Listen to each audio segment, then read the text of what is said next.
Hey YouTubers, I thought I would do a video about 2013, basically a 2013 in review.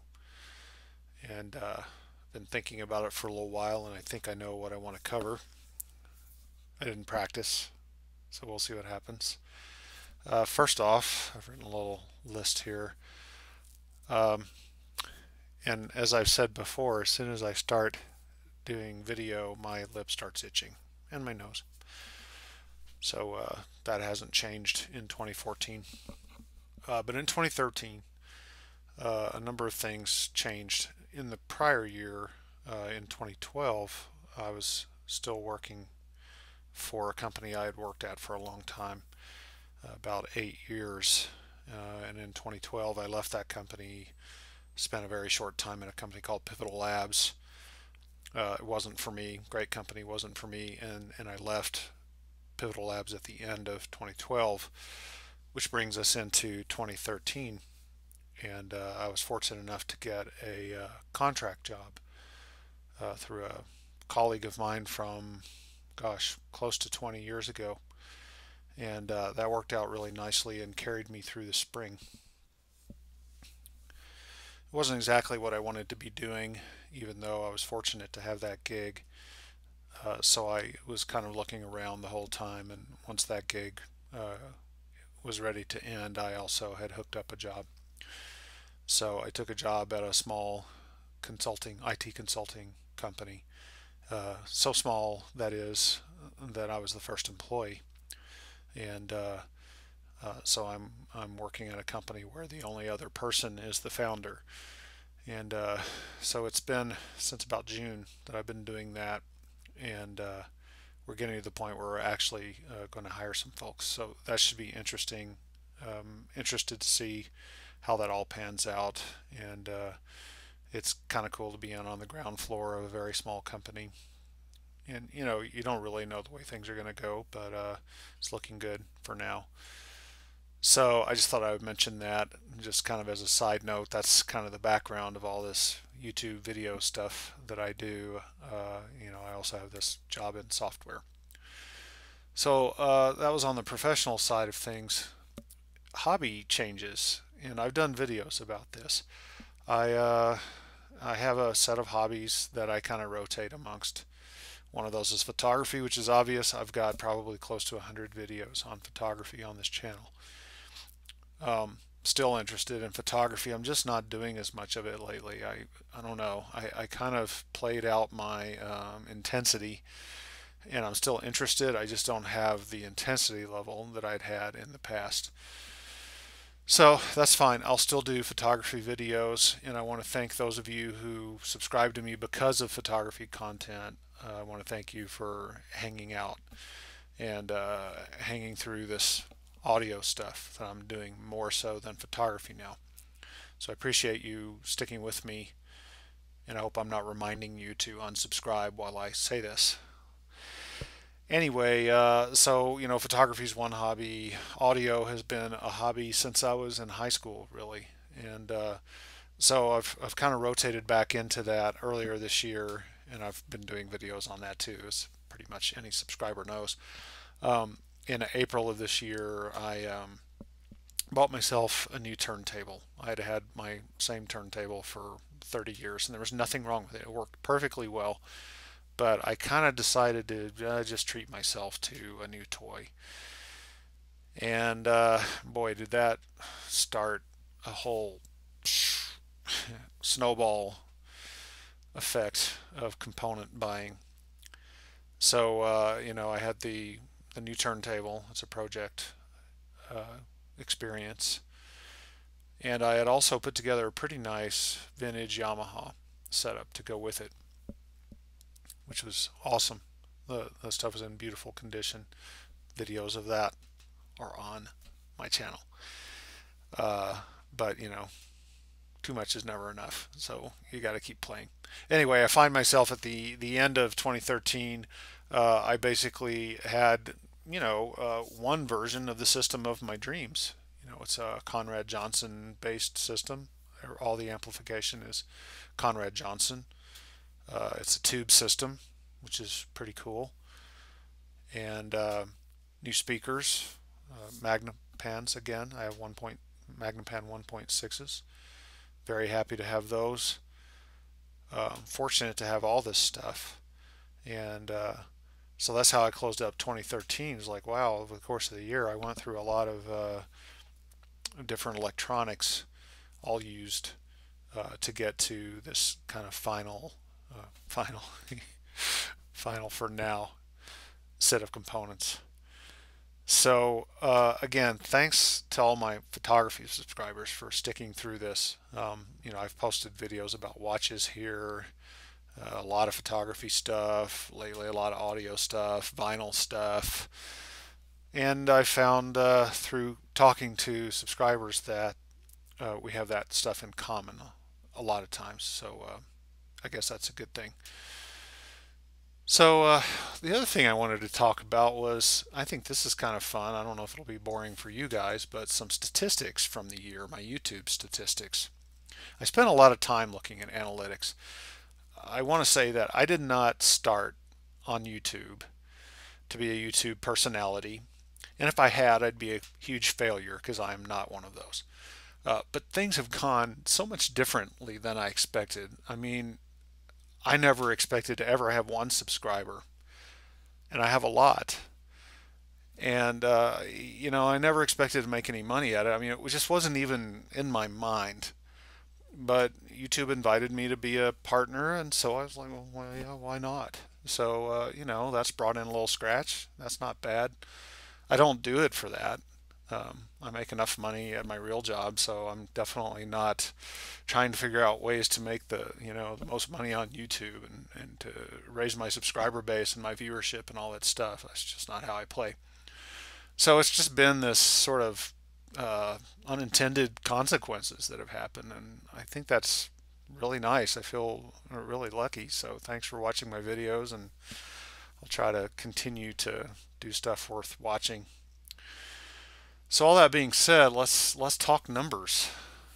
At the end of 2013, I had a total of 189 videos, and I haven't looked back far enough to really figure out the numbers here, but I remember making my first camera video, and I'm pretty sure it was about the Leica M8. And I did that just because there weren't a lot of videos about it, and any video I found seemed to be real commercial and, oh, this is so awesome. And I just wanted to talk about my experience of owning a Leica M8. And so I gave the good and the bad, and I got some really nice feedback from that. People saying, wow, you're not just saying, oh, it's awesome and you ought to get one and all this. You're actually saying what's good and bad. I'm like, yeah, why would I do anything else? Leica's not paying me. So that's kind of how I started out on the photo stuff. I had some videos before that that were just like anybody's videos, just videos of this and that, the dogs, that sort of thing. So those M8 videos really kind of kicked me off when people, showed an interest. So, but that was a couple of years ago. That was 2.5 years, I don't know, 3 years, something. I don't know. Like I said, I didn't look it up. Anyway, as of the end of 2013, I have a total of 189 videos. I have 2,200 subscribers. That is amazing. 2,200 subscribers. I just never planned for that. Never even hoped for it. It's just one of those things. It's just happened. So that's total, at the end of 2013. I didn't get that many in 2013. That's my total. But it's really cool. So thanks to everybody who has subscribed.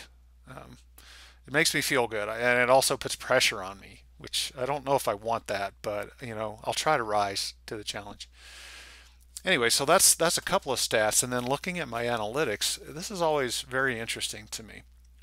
So over the course of 2013, I had almost 400,000 views of my videos across all of my videos.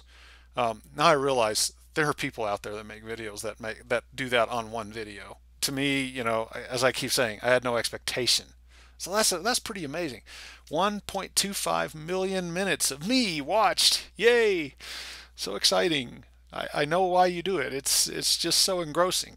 But anyway, I mean, it's just crazy. I'm looking at it, and it's 1,252,811 minutes of my blathering watched that year. Amazing. Um, I'm not going to talk about earnings because I don't know what would get me in trouble with Google, so I won't mention that. But it's nice. It's like, I make enough money if I'm shooting, doing photography. I can buy some film, or I can buy some records if I want to buy records. So it's that kind of thing. It's that level of money per month. Um, so in terms of likes, 2,500 likes, awesome, out of a million minutes of watching. Uh, Dislikes 91. Damn you! How dare you!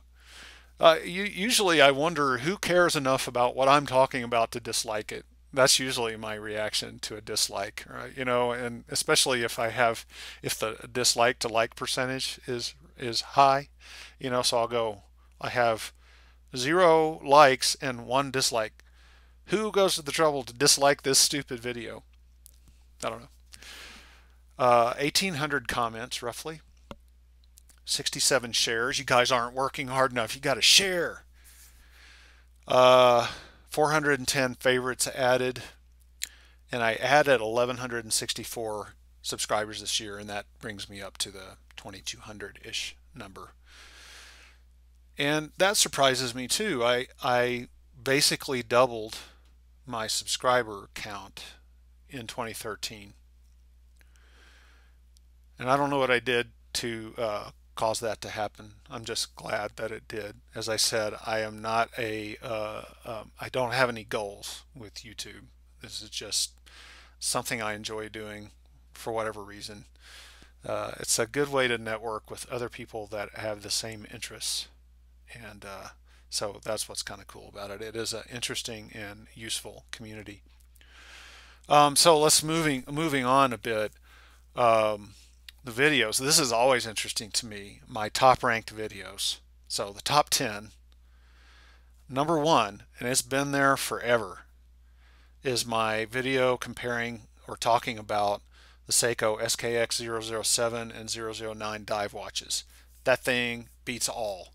I mean, lots of views, lots of minutes watched. Nutty. Next is the Think Tank Retrospective 7. That's a camera bag for those of you that aren't into photography. The review I did on that's next. And it's way behind. It has like less than half the views of the watch video. Next, and this is really surprising to me and really cool, I think it's great, the Fuji GW693 overview and review. That is really close to the Think Tank Retrospective number. And that is, for those of you that don't know, check out the video. But no, really, that is a medium format rangefinder camera by Fuji, and I did a video or 2 about it. It's a really nice camera. The next one is this. This is kind of a double-edged sword. A few medium format cameras compared. That video gets a lot of hate and gets a lot of love. It gets watched a lot, and people are always bitching about the autofocus sound in it. And so I immediately addressed that. But, once a month I got to deal with somebody writing me, hey, did you know the autofocus sound is really loud on that video? Hey, you know what you should do? You should turn off your autofocus. Then you won't have that sound. Yeah. These things I know. Anyway, I'm glad people watch it and find it interesting, even though it's highly annoying to everybody, including me. The next one is looking at Leica monochrome files in Lightroom. So the Christmas of 2012, I rented a Leica monochrome and went out and shot it and did a series of reviews of it. And so that was the final video in that series. It's actually 4 parts, and this was the final part. So the other parts, nobody watches the other stuff. I guess they don't really want to listen to me jabber while I walk around shooting pictures with the camera. So that got quite a few views. That was like 10,500 views in the year. And then the Leica M versus Contax G video. It's pretty close to 10,500. How to load a Hasselblad film back brings up 7. That's 7th. and the Billingham Hadley Pro review. And get this, I love this kind of thing. And the Billingham Hadley Pro unboxing was next. So the unboxing video got almost as many views as the actual review. And next is the Fuji GA645ZI video, yet another medium format Fuji, and great camera, and that was watched close to 8,000 times. So kind of an interesting smattering. It's still pretty photography oriented. That content must be things that people are looking for. And again, I didn't like go out and buy a Fuji GW693 because there wasn't enough information on YouTube. There's a niche on YouTube for a Fuji medium format topic. I didn't go at it that way. I just happened to have one, and so I did the review. So that's how the top 10 breaks down. Demographics: most of my viewers are in the United States, which is not all that surprising. Second is Canada, and Europe a little behind. I don't have exact numbers here. Actually, the UK is a little more viewership there than in the rest of Europe, and Australia. So those were my top geographies. The gender, is there any surprise? Such a geeky, cameras, stereos, boring gear stuff. 92% male. And that's kind of it. I won't go into the other stuff. It's not all that interesting. So anyway, it's a kind of a long video. Sorry, and thank you if you've stuck around this far. Anyway, I want to thank everybody that watches and subscribes and comments and all that stuff for doing that. It makes the time that I spend doing this stuff worth it, and I've learned a lot by doing it, both just the process of making videos and talking to a camera, and just by learning things from my viewers. I get a lot of interesting comments, and I've had some interesting debates with some of my viewers over email and or YouTube mail. So I'm up for all that. If you think I'm full of crap, then tell me, and I'll debate you about it. Anyway, it's all about engagement, and thanks for watching. I hope you keep doing it, and I'm wishing everybody out there a happy 2014. Catch you later.